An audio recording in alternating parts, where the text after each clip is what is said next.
Okay, hopefully I have you all confused as I am on all these registers and attributes and palettes and stuff that, well, hopefully we'll get it straightened out now because I got some things that are going to be helpful. So let's kind of get to it. All right, in the assembly language, you have an option to have an include file. If you're a C programmer, it'd be a .h file. So we're going to use a include file, and I've labeled it for this thing here, just called it common.inc. I'm going to be saving it in the same directory as our source code is, which is not what you want to do. You want to have it off in another directory where you only have one include file and all your programs can relate back to it, as opposed to going in and changing 5, 10, 15 include files. You just want one. Okay. Now you can have multiple include files in the same directory. You have one for common text files, you have one for graphic files, one for disk access, and I know I have about 5 or 6 of them for various things I can use for whatever I'm doing. So here's just a thing I've done. I took from that last program we looked at, I cut it out and pasted in here. All them variables, so I don't have to retype them or copy them all the time. We'll just include it. Now, here's where the good stuff started. I've included colors. Okay, here's the colors that we were using, or we're going to be using for throughout the rest of this series. Okay, we'll give them each one a name, underscore black, and there's what the color is. Underscore blue, that's what it is. So on and so forth. Down here to where our white is 3F, yellow is 3.6. Makes it easier to try to remember them numbers, believe me. Oh, and by the way, blue 08, there's also a blue 09. There's just various shades of different colors. Here's our green. The green screen when it comes up is 12. I just happen to pick out 10, but you can change them to whatever you feel like you want them, what shades you want, blues and greens and reds and stuff like that. That's strictly up to you. Okay. Here, this is in that include file, but it's strictly comments that will be in there. For all our testing we're going to do in this series, we're going to do very simple. We're going to use black, blue, gray, green, orange, red, white, and yellow.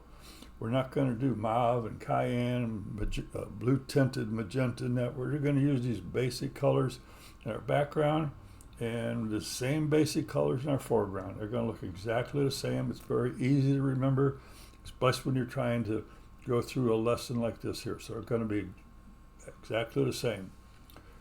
Now, how do we use this? Okay, here's our new palette. And I'm going to put it in two ways. You can go the old way and just put in all the numbers of 0, 0, 0, 8, exactly what they are, like that. Or the new way, you can just put in there black, blue, etc., etc.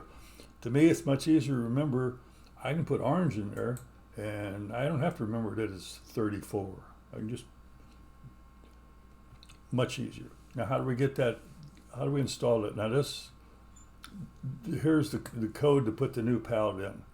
Okay, we'll load up register X with the address of our new palette, which really points right here. Okay, we'll load up Y with the palette registers, which is FFB0. And how many registers are there? There's 16 of them. Now we're going to loop. We're going to load A with the very first one, and we're loaded with the 0, 0, and once it loads it, the post on that is a plus, so it's going to bump the X register by 1, which will be right here. We're going to store it in Y, which was our FFB0, and it will bump it by 1 to FFB1. It will decrement B, or it's like it's subtracting 1 from register B. It had 16 in it, now it's got 15. If it's not equal to 0, branch to the loop. We're going to branch to the loop and go through it again and again. Finally, it's going to get down to where it's 0. It's going to fall through that into our code. So that's what we've got so far on our include file. Okay. Now we're going to look at. So we already looked at that one. Let's look at our code. Get back to our code screen.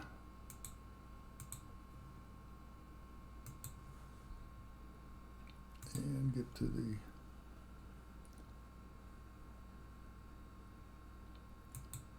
program. Okay, now I guess I should really, we'll back up one step here. Let's look at the actual include file that I built that I'll include with this here and you can use. Now I've added other stuff at the front, some common stuff that's probably outdated, but it's stuff I've been using for years. So I just took the first 10 or 15 things and you can see what you can put in there, things you can use so you can just remember. You don't have to remember all these numbers and stuff like that. So, and then here was the stuff we've been using. Here's our variables we've been using. Here's our colors and our notes in there, what these backgrounds are. Now here's the part you haven't seen yet, as far as some attributes when we did all that 0 through 7s and all that. Okay, here's what we do for our attributes. Okay, our background color, our background black is underscore B for background, and then black, it is what it equates to. Our blue will equate to a 1. Remember our background is them, highlight that, is them last 3 bits. Okay, so when we get down here to yellow, which is our 7th background register, we've got a 7 in there. Okay, and then we got underscore blank, underscore underline, and for our foreground colors, we use underscore F, and same way as the other one. So when you'll see the code now, okay, we'll go back to our code now. We'll get into our code. We've included this file. And by the way, this is the assembled version. It has, they actually got all the code in here too. So this one here is going to be a little bit different than what we've done in the past. In fact, why don't we take a look at exactly what this thing looks like so you'll know what we're dealing with here.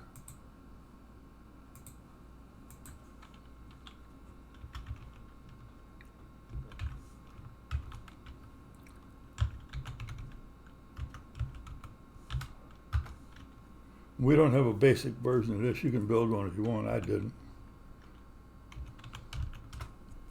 Okay, it comes up and it puts, again, our message 0 up there. We hit that, it gives us a different message with different attributes and colors, same as before. Again, different background, different attributes. There's one with blinking and underline. Then it asks us a question, what do you want? That's what screen width you want, 3, 4, 8, or Q to quit. It's in 8 as the default. We press 4. It comes up in width 40. We can do the same thing. Now let's try 3. Oops, that don't look too good. 3 doesn't use locate or anything like that. So it's just taking whatever's in the attributes on its side of the world. You hit them and it just comes like that, and it's just show you that they don't correlate back to the high res. So we'll go back to 4 again, and we'll hit Q and quit. So that's what we're working with in the code we're going to work with here. So go back to our code. So here's our code. We start up, we load up an 8 for default screen size. We'll set it at 8 for our default to start with. Right, the code we looked at earlier when I was looking at the include files and all that. Here's our code to set up our new palette. Okay, it says load up new palette. Again, I'm going to go down here to the bottom real quick, and here's new palette. I left it at this, both of them, the old way and the new way. And let's look here. When you compile it, they look exactly the same. Okay, so either way you do it, remember one of these is background, one's foreground, but they're exactly the same. When they're compiled, they come out exactly the same. So to me, it's much easier to put in there black, blue, gray instead of remembering them numbers. I told you it'd get a little bit easier, so hopefully you can see that. So we put our palette in there, we go through that loop 16 times, and our palette is set for our test now. Then we get to our main loop. Load the screen size. Remember up here we put a default of 8 in there, so we can get up to screen size. We'll load it up in register A and compare A for width 80. Well, it is 8, so it says branch not equal to check 40. Well, it wasn't. It was 8, so it does a jump subroutine and set it to 80 width. If it wouldn't, it would have come down and see if it's a 4 or a 3, and likewise it would set them like that and ends up down here at the screen done. We've got the screen width at 40, 80, or 32. Now we're going to do our white on black. Okay, column, row, move the cursor. Aha, here's the easy part. We don't have to know all that hieroglyphics of all them 01, 01, 1, 01s.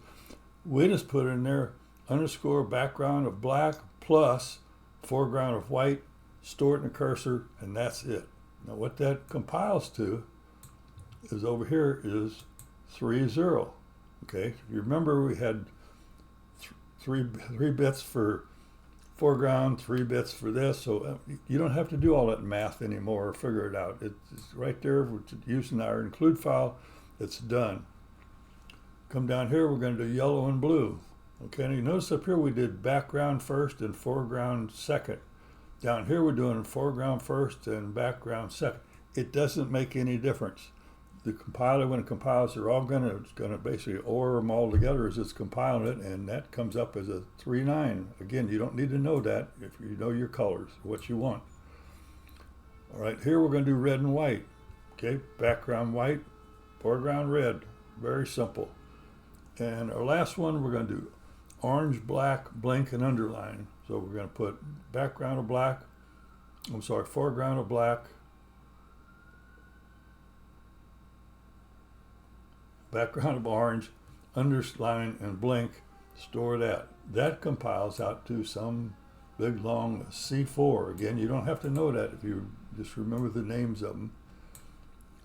Put that last line, and we're going to go back to black on white and print. Our last line was basically asking that question, what do you want to do? We're going to get a character. This time we're going to do something with that character. Before we just said we got a character, thanks, we don't care what it is, or a keystroke, we don't care what it is. Here, it'll be in register A when somebody types a key, whatever they type. They type a Z, an M, up arrow, down arrow, whatever. It's going to be in register A. We're going to compare register A to a Q. Branch if equal to done. Done is return back to basic. If not, we'll check to see if it's an 8. If not, we'll check 40. If it is an 8, we'll store that in screen size and go on. If it wasn't, we'll check for a 4. We'll check for a 3. Not equal, we're done. Okay, we won't take, if you type in a 7 or a Q, I'm sorry, not Q, but an S or an X or anything like that, it will just ignore it and go back and whatever we had in there before. That's the program. Hopefully you understand it.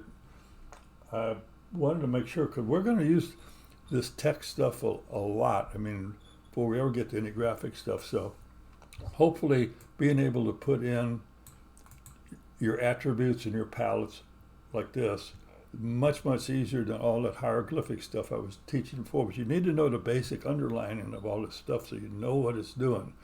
And again, we're going to be using these palettes is what I'm going to use throughout this test thing. I'm not going to get in, like I said, into cayenne and magentas and all this other. We're going to pretty much use this.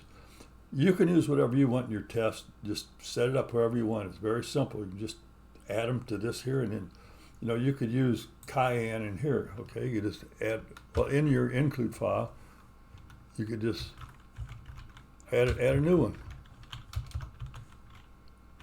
And I don't know what it is, but we'll say it's 42. I don't know that it could be anything, but that's why you add that to your include file, and in the future you could just say underscore cayenne, and that will be there.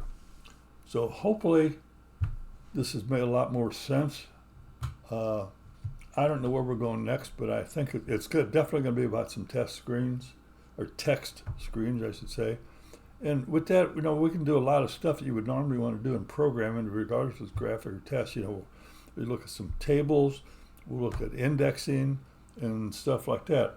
Again, if at this point, if you're lost in somebody's instructions, you need to go back to Steve BJorks 10 lessons or 12 lessons and go through them. I'll put a link to that in the bottom of this description and find out what these instructions do, because this is not necessarily a course on what these instructions do.